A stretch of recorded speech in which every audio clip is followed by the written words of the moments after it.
السلام علیکم ورحمۃ اللہ وبرکاتہ۔ الحمد للہ رب العالمین والصلاة والسلام علی نبینا محمد وعلی آلہ واصحابہ ومن تبعہم بإحسان الی یوم الدین۔ قال اللہ تعالی اعوذ باللہ السمیع العلیم من الشیطان الرجیم من ہمزہ ونفخہ ونفثہ ان الذین قالوا ربنا اللہ ثم استقاموا تتنزل علیہم الملائکہ ألا تخافوا ولا تحزنوا وأبشروا بالجنة التي كنتم توعدون نحن أولياؤكم في الحياة الدنيا وفي الآخرة ولكم فيها ما تشتهي أنفسكم ولكم فيها ما تدعون نزلا من غفور رحيم۔ علماء کرام، ذمہ داران جمعیت و جماعت، معزز حاضرین اور پردہ نشین خواتین، آج کا یہ نصف روزہ عظیم الشان اجلاس ہی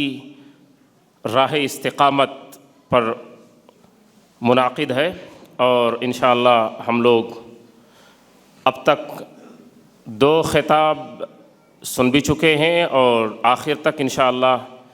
اسی جامع اور اہم ترین عنوان کے مختلف گوشوں کو ہم سنیں گے، اور انشاءاللہ مختلف گوشوں کو مختلف زاویے سے اس کو اجاگر کیا جاتا رہے گا۔ استقامت کی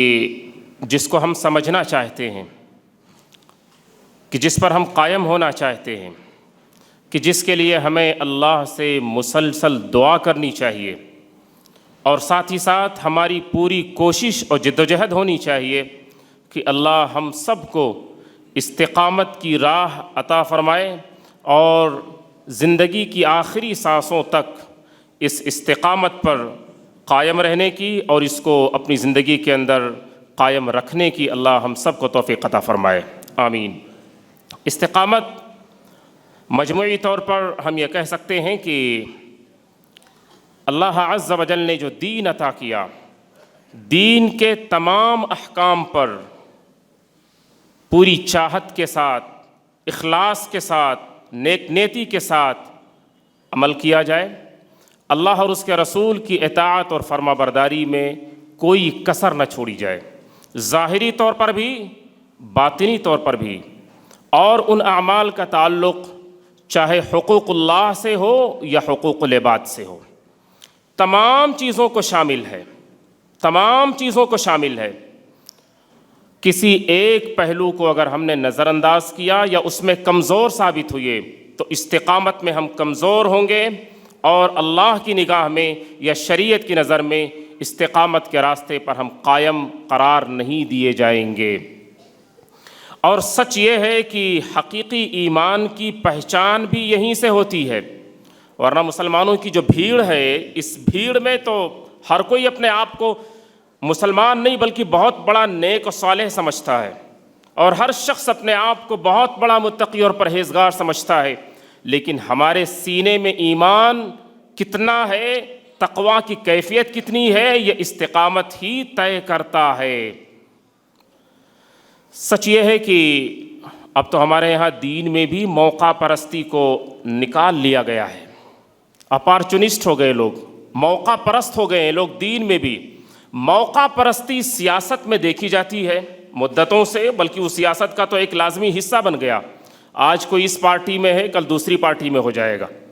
وہ اسی طرح پارٹیاں بدلتے ہیں کہ جس طرح لباس بدلا جاتا ہے۔ ان کے ہاں جھوٹ، فراڈ اور مکر کوئی معنی نہیں رکھتا، بلکہ آج کے اس دور کی حقیقت یہ ہے کہ جو فراڈ اور مکر اور جھوٹ میں جتنا ماہر اور ایکسپرٹ ہے، وہ اتنا بڑا سیاست کا کھلاڑی ہے۔ لوگ بھی دین کے اندر چور دروازوں کی تلاش میں ہیں، بڑی آسانی کے ساتھ جب موقع ملا یا جب وہ اپنی ضرورت محسوس کیے، توحید سے جمپ کیے اور شرک میں آئے۔ ان کی ضرورت کے تحت انہیں ضرورت پڑ گئی کہ بدعت یا اس سے متعلق چیزوں میں انوالو ہوا جائے، یا اس کی جتنی ضرورت ہے اتنی کر لی جائے، اس کو بھی کر لیتے ہیں۔ سود کے لیے لوگ مجبوری بتاتے ہیں کہ ہماری یہ مجبوری، اور اس پر باقاعدہ مسائل بھی پوچھتے ہیں۔ اور مجبوریاں کون سی ہیں؟ بالکل زبردست اور ہائی فائی ڈھنگ سے شادی کرنی ہے اور بھی کچھ بہت ہائی کلاس چیزوں کو انجام دینا ہے، یہ مجبوریاں ہیں، بڑے پیمانے پر بزنس کرنی ہے، اس لیے بینکنگ کا راستہ اپنا لیا جائے، اور کہتے ہیں اس کے بغیر اب کوئی راستہ نہیں۔ تو یہ چور دروازے کو دین کے اندر بھی نکالنے کی پوری کوشش چل رہی ہے، اور بلکہ لوگ کر بھی رہے ہیں۔ جھوٹ، فراڈ اور مکر اور وعدہ خلافی اب تو گناہ ہی نہیں سمجھا جاتا ہے۔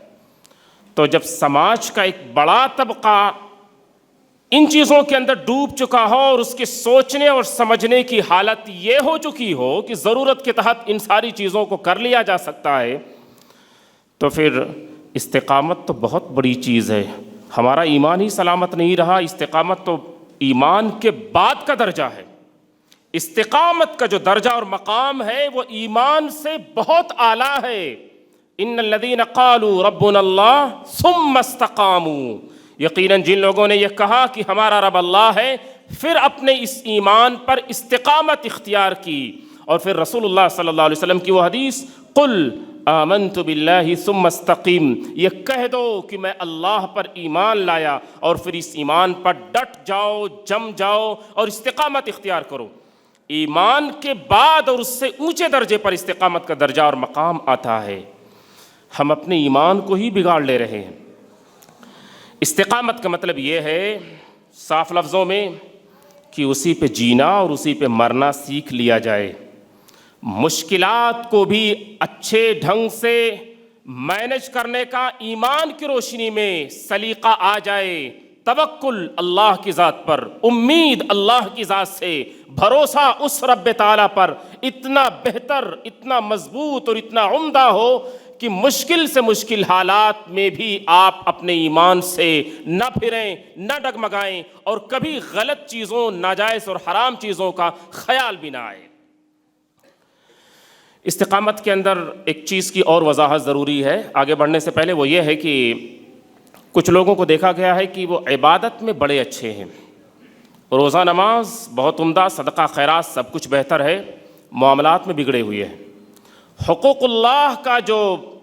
حصہ ہے یا وہ جو زمرہ ہے وہ ٹھیک ہے، بندوں کے ساتھ جو حقوق ہیں جس میں ان کے لین دین، ان کے معاملات، روزمرہ کی زندگی، سب کچھ، اس معاملے میں ان کے یہاں حد درجہ کمزوری اور غفلت دیکھی جاتی ہے۔ یہ بھی استقامت کے سخت خلاف ہے۔ رسول اللہ صلی اللہ علیہ وسلم فرماتے ہیں لا يستقیم ایمان عبد حتی یستقیم قلبہ ولا یستقیم قلبہ حتی یستقیم لسانہ۔ نبی صلی اللہ علیہ وسلم نے فرمایا کہ کسی بندے کا ایمان اس وقت تک سلامت نہیں رہے گا جب تک کہ اس کی زبان، جب تک کہ اس کا دل درست نہ ہو جائے۔ جب تک دل کی حالت ٹھیک نہ ہو ایمان کا کوئی فائدہ نہیں، بل ایمان ٹھیک ہی نہیں ہے۔ اور کسی بندے کا دل اس وقت تک ٹھیک نہیں ہو سکتا جب تک کہ اس کی زبان ٹھیک نہ ہو جائے۔ یہاں اعضاء و جوارح کو بھی اس کے اندر شامل کر لیا گیا ہے۔ صرف ہماری عبادتیں کافی نہیں ہوں گی، ہمارے جسم کے اعضاء، ہمارے معاملات، ان کا بھی ٹھیک و درست ہونا حد سے زیادہ ضروری ہے۔ اگر یہ اعضاء، اگر یہ ہمارے معاملات، اگر ہماری یہ زبانیں، اگر یہ درست نہ رہیں تو ایمان ہی درست نہیں رہا، استقامت دور کی بات ہے۔ اور اس عورت کا واقعہ بھی آپ جان سکتے ہیں کہ جو دن میں روزہ رکھتی تھی اور رات کو تہجد پڑھتی تھی، جب اس کا انتقال ہو گیا تو رسول اللہ صلی اللہ علیہ وسلم سے بتلایا گیا اس کے بارے میں، دن کو روزہ رکھنا، نفلی روزے، اور رات کو تہجد گزار، عبادت میں یعنی نوافل میں اتنا مضبوط، فرائض میں کتنی مضبوط رہی ہوگی وہ عورت۔ ایک کمزوری تھی، پڑوسیوں کو اذیت دیتی تھی، پڑوسیوں کو اذیت دیتی تھی۔ رسول اللہ صلی اللہ علیہ وسلم سے اس کی موت کے بعد پوچھا گیا، آپ نے فرمایا لا خیر فیہا ہی من اہل النار، ایسی عورت میں کوئی بھلائی اور کوئی خیر نہیں ہے، وہ تو جہنمی ہے۔ نبی صلی اللہ علیہ وسلم نے فرمایا وہ تو جہنمی ہے۔ لہٰذا استقامت کا معنی بہت اچھے ڈھنگ سے سمجھا جانا چاہیے، اور چند چیزوں کو انجام دے کر کے خوش ہو جانے کی ضرورت نہیں ہے، بلکہ تمام معاملات کو، عقائد کو، عبادات کو، اخلاق کو، دین و دنیا، تمام چیزوں کو بہتر اور ٹھیک کرنے کا نام استقامت ہوگا، اور اس پر قائم ہونا اور اس پر جم جانا۔ اللہ عز و جل نے حکم دیا فاستقم کما امرت ومن تاب معك ولا تطغوا انه بما تعملون بصیر۔ اللہ عز و جل کا حکم ہے کہ جس طرح حکم دیا گیا ہے اے رسول، آپ کو جس طرح کہا گیا ہے، اللہ کی ہدایات اور اللہ کے احکام جس انداز سے ہیں، انہی طریقوں پر اور انہی پہلوؤں پر جم جانا، قائم ہو جانا استقامت ہے، اور آپ اسی استقامت پر قائم رہیے۔ وَلَا تَطْغَوْا، تھوڑا بھی دائیں بائیں آپ نہ کریں گے ورنہ مشکل میں پڑ جائیں گے۔ یعنی اگر آپ نے ان راستوں کے خلاف تھوڑا بھی کچھ معاملہ کیا تو آپ استقامت کے راستے سے ہٹ جائیں گے۔ اور چونکہ ہم لوگ انسان ہیں، ہم سے حقوق اللہ اور حقوق العباد دونوں معاملات میں چوک ہونا یقینی ہے، ہم سے غلطیاں ہوتی ہیں۔ کل بنی آدم خطاء وخیر الخطائین التوابون، یہ عین ممکن ہے بلکہ لازم ہے کہ انسان ہونے کے ناطے ہم سے چوک ہوگی ہی، ہم سے گناہ سرزد ہوں گے ہی۔ اسی لیے استقامت کے باب میں اللہ نے کہا فاستقیموا الیہ واستغفروہ، استقامت اختیار کرو، یعنی اپنی عبادت، اپنے اخلاق، اپنے معاملات اور اپنے عقائد کو ٹھیک و درست رکھو، لیکن اللہ سے ساتھ ہی ساتھ توبہ اور استغفار بھی کرتے رہو، کیونکہ چوک ہونا بھی ضروری ہے۔ تو استقامت کی سلامتی کے لیے توبہ اور استغفار بھی ضروری ہے۔ ہم اس پر بھی خوش ہو کر نہیں بیٹھ سکتے کہ ہم بہت نیک ہیں، توبہ تو وہ لوگ کریں کہ جو گناہ کرتے ہیں۔ گناہ ہم سے بھی ہوتے ہیں، کبھی ہمیں احساس ہوتا ہے اور کبھی احساس نہیں ہوتا۔ اگر ہم نے استقامت کو اختیار کر لیا، اسے اپنا لیا، تو یاد رکھیں کہ اللہ کی جانب سے بہت بڑی بشارت اور خوشخبری ہے ان لوگوں کے لیے، ان مردوں کے لیے اور ان خواتین کے لیے کہ جن کی زندگیوں میں استقامت پایا جائے۔ میں کہہ سکتا ہوں کہ سعادت اور خوش نصیبی میں، بشارت اور فضیلت میں، درجے اور منقبت میں ان سے زیادہ اونچا اور بلند کوئی دوسرا نہیں ہو سکتا ہے۔ اور وہ خوشخبری اور وہ بشارت اللہ کے الفاظ میں ان الذین قالوا ربنا اللہ ثم استقاموا، یقیناً وہ لوگ کہ جنہوں نے یہ کہہ دیا کہ ہمارا رب اللہ ہے، اپنے ایمان کو ثابت کیا، ایمان کا اظہار اور اعلان کیا اور اس ایمان پر قائم ہو گئے اور ڈٹ گئے۔ تتنزل علیہم الملائکہ، یہاں سے اب ان کے لیے بشارتیں اور ان کے حق میں خوشخبریوں کا سلسلہ شروع ہوتا ہے، اور آپ دیکھتے جائیں کہ اللہ نے کتنی بڑی بشارت سنائی ہے اہل استقامت کے لیے۔ اللہ کہتے ہیں تتنزل علیہم الملائکہ، فرشتوں کا نزول پے در پے ان کے سامنے ہوتا ہے۔ کس لیے فرشتوں کا نزول؟ کس لیے؟ دلوں کو سکون اور اطمینان دینے کے لیے۔ جب یہ دنیا ہے مشکلات سے ایک مومن کو بھی گزرنا پڑتا ہے، خوف کا ایک دور ایک مومن کے ساتھ بھی ہوتا ہے، اور حالات کی سنگینی سب کے ساتھ ہوتی ہے۔ فرشتوں کا نزول اس وقت ہوتا ہے دلوں کو سکون اور تسلی دینے کے لیے، اللہ پر توکل اور بھروسے کو دوبارہ زندہ کرنے کے لیے، ایمان کو مضبوط بنانے کے لیے اور ہمارے مزاج کو ٹھوس رکھنے کے لیے۔ اور فرشتوں کا نزول ہماری زندگی کی سب سے مشکل گھڑی میں بھی ہوتا ہے اگر ہم نے استقامت کو ثابت کر دیا تو۔ سب سے مشکل گھڑی انسان کی وفات کی گھڑی ہے، سب سے نازک اور مشکل ترین لمحہ ہماری موت کا لمحہ ہے۔ اللہ کا یہ کلام بتلاتا ہے کہ اس وقت بھی استقامت اختیار کرنے والوں کے سامنے اللہ کے فرشتے آتے، اور رسول اللہ صلی اللہ علیہ وسلم کی حدیث میں براء بن عازب رضی اللہ عنہ کی تو واضح ہے کہ مرنے والا دیکھتا ہے اپنی نگاہوں سے فرشتوں کو، تا حد نگاہ، جہاں تک اس کی نگاہ پہنچتی ہے فرشتے اسے دکھائی دیتے ہیں۔ وفات کے وقت جب انسان خوف اور گھبراہٹ کے عالم میں ہوتا ہے، اسے اچھی طرح سمجھ آ چکی ہوتی ہے کہ یہ اس کے رخصت کا وقت آ چکا ہے، اب وہ دنیا چند لمحوں میں چھوڑ دے گا۔ بیوی بچے اس کے سامنے موجود ہیں، وہ انہیں بھی دیکھتا ہے، گھر بار، اسباب، مال سب کچھ ہے، اس کی آنکھوں کے سامنے ساری چیزیں ہیں، وہ دیکھ رہا ہوتا ہے، اب کچھ کہہ نہیں سکتا ہے۔ اسے پورے طور پر اندازہ اور یقین ہے کہ اب یہ فرشتے موجود ہیں، بس چند لمحوں کی بات ہے، روح کو نکال لیا جائے گا۔ اس نازک گھڑی میں اللہ کے فرشتے اس کو تسلی دیتے ہیں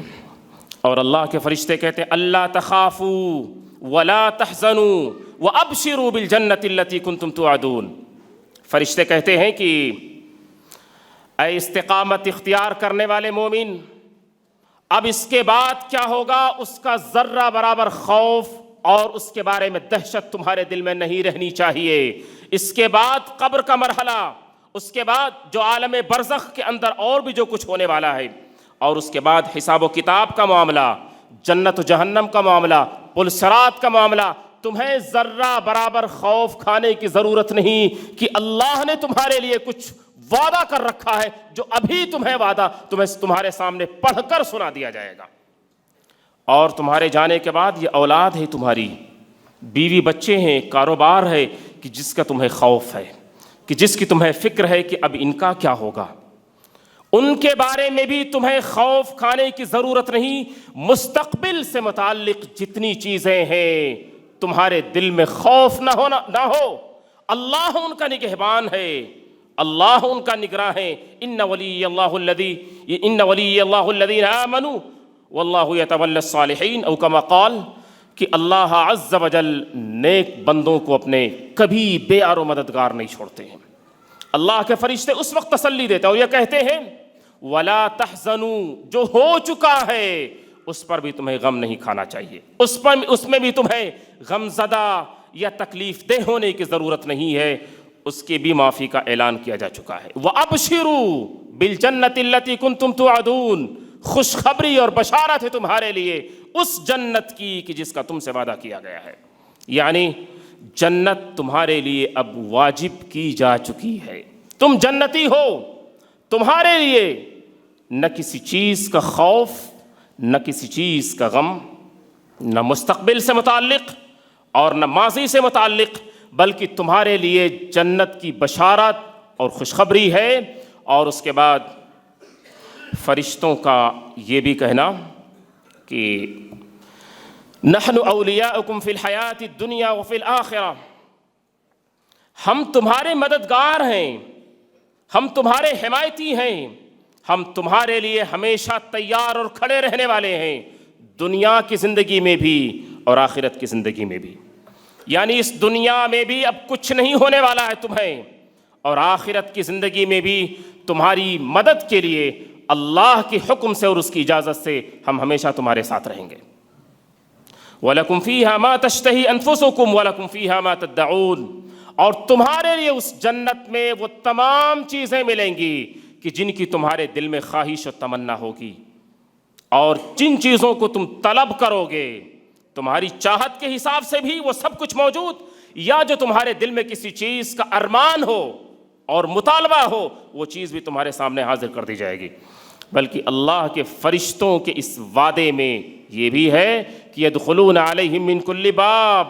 اللہ کے فرشتے جنت کے تمام دروازوں سے داخل ہوتے رہیں گے. سلام علیکم بما صبرتم فنعم عقبی الدار، اور یہ سلامتی، یہ خوشخبری، یہ بشارت جنت میں بھی انہیں سلام کرتے رہیں گے، سناتے رہیں گے اور یہ کہتے رہیں گے سلامتی ہو تمہارے لیے، تم نے دنیا کی زندگی میں مشکل حالات میں صبر کیا تھا، تمہارے سامنے بھی کٹھنائیاں آئی تھیں، ناجائز اور حرام کر سکتے تھے اور اپنی مشکل دور کر سکتے تھے، لیکن تم نے صبر کیا. تمہیں پتا تھا یہ کبیرہ گناہ ہے، اس سے اللہ ناراض ہو جائیں گے، تم نے اپنی زبان کو اور اپنی خواہش اور اپنے مزاج کو اور ارمان کو روکا اور اپنے آپ کو صبر کیا. آج تمہارا ٹھکانہ بہت ہی عمدہ اور بہت ہی بہتر ہے، اور ہوگا نزولا من غفور الرحیم، یہ غفور الرحیم کی طرف سے تمہارے لیے ضیافت اور مہمان نوازی کا سامان ہے کہ جس سے تم فائدہ اٹھاؤ. اللہ کی طرف سے تمہارے لیے مہمان نوازی کا سامان ہے، مہمان نوازی اور ضیافت اللہ کی طرف سے، کہ جس نے گناہوں کو بخش دیا،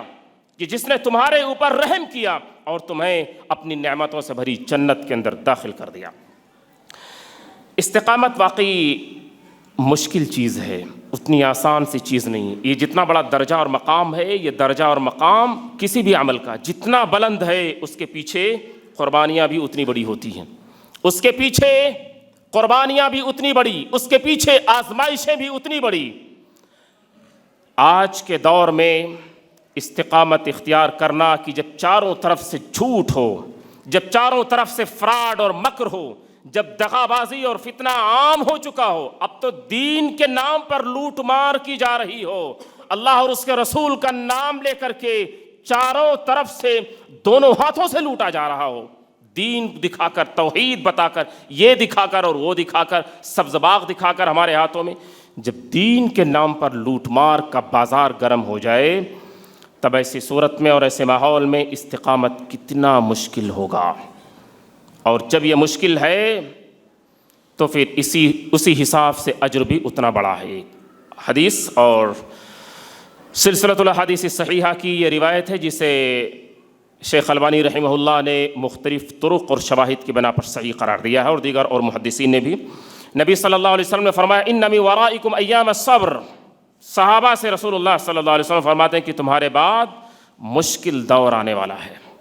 ایام الصبر یعنی بہت کٹھن اور مشکل مرحلہ آنے والا ہے کہ جہاں ایمان کی سلامتی ایک چیلنج ہوگا، کہ جہاں اپنے عقید توحید کو اور اپنے اخلاق کو بچا پانا ایک مشکل امر ہوگا۔ ایام الصبر آئیں گے تمہارے بعد۔ للمتمسک فیہن یومئذ بما انتم علیہ اجر 50 منکم، رسول اللہ صلی اللہ علیہ وسلم فرماتے ہیں ایسے مشکل دور میں جس شخص نے اپنے ایمان کو سنبھال لیا، اپنے ایمان پر استقامت اختیار کر لی، اسے پتہ ہے کہ وہاں سے یہ مل جائے گا لیکن نہیں کرے گا، ناجائز ہے، اسے پتہ ہے کہ ایک فنگر ٹپ پر ایک انگلی اگر دبا دے بٹن پہ تو وہ چیز مل جائے گی جو اس کے دل کی چاہت ہے، جو اس کے نفس کا مطالبہ ہے، لیکن نہیں کرے گا۔ ایسے نازک اور ایسے مشکل دور میں جس شخص نے اپنے ایمان کو سلامت رکھا اور اسی طریقے پر، وہ بھی ہم اپنے انداز سے نہیں کر سکتے ہیں، ہم اپنے من سے نہیں ڈیفائن کر سکتے ہیں کہ یہی طریقہ، جیسا کہ دین کے بہت سارے طریقوں کو لوگوں نے اپنے طریقے سے اس کی ترجمانی کر دی ہے، وہ نہیں۔ بما انتم علیہ، جس نے اپنے ایمان کو سلامت رکھا اسی منہج پر، اسی میتھڈ اور طریقے پر کہ جس پر تم ہو، یعنی صحابہ کے طریقے پر۔ اجر 50 منکم، تو نبی صلی اللہ علیہ وسلم کہتے ہیں کہ تم میں سے 50 لوگوں کے برابر اس ایک بندے کو ثواب ملے گا، تم میں سے 50 لوگوں کے برابر اس ایک بندے کو ثواب ملے گا۔ صحابہ اس سے دنگ ہو گئے اور حیران رہ گئے، انہوں نے کہا ابا منہم، 50 ہمارے یا 50 ان کے، کہ جس زمانے کی آپ بات کر رہے ہیں؟ تو رسول اللہ صلی اللہ علیہ وسلم نے فرمایا بل منکم، میں تمہیں لوگوں کی بات کر رہا ہوں، تم میں سے 50 لوگوں کا جو ثواب ہے عمل کا وہ اس ایک بندے کو دیا جائے گا۔ اس سے کوئی شخص یہ نہ سمجھ لے کہ